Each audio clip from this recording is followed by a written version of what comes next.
Hi everyone, I'm Josh, and this is Josh Wright Piano TV. I wanted to do something a little out of the ordinary today, and I wanted to just talk a little bit about a book I've been reading, which is called Essentialism by Greg McKeown, I think is how you say his name, M-C-K-E-O-W-N.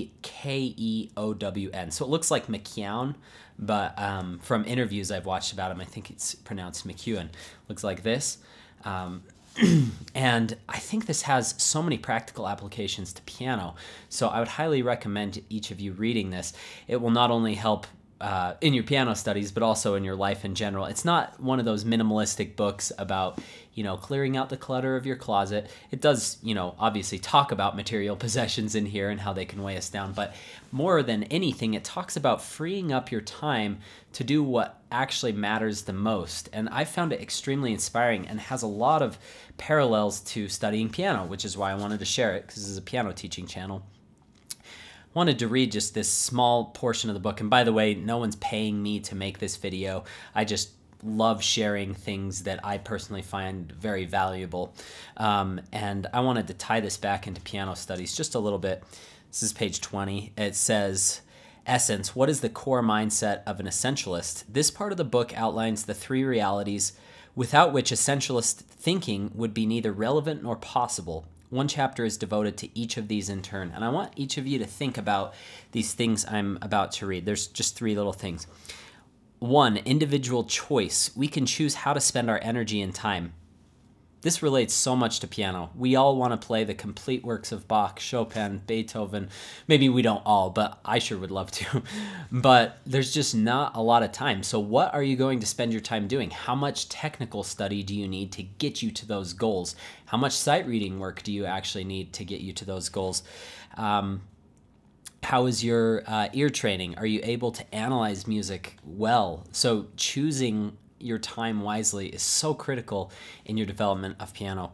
The prevalence of noise. Almost everything is noise, and a very few things are exceptionally valuable. I can't even tell you how many bad piano teachers there are out there. I've been really lucky to study with some of the best piano teachers around, actually in the world, to be honest. All of them are nationally and internationally recognized, have sat on juries of major piano competitions.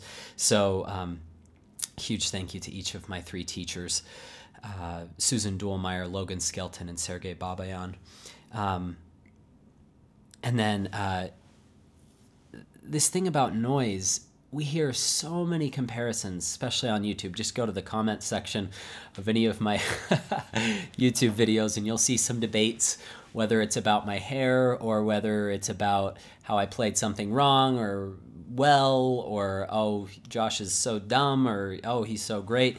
We hear so much stuff, and if we get wrapped up in that, in comparisons and caring so much about what other people think, I feel like that can be very destructive, because piano is a skill that is built alone. You are so isolated from the world. You are at the piano alone when you're doing this. You're on stage, everyone's watching you on stage alone, unless you're playing chamber music or with an orchestra. And even then, you kind of still feel isolated.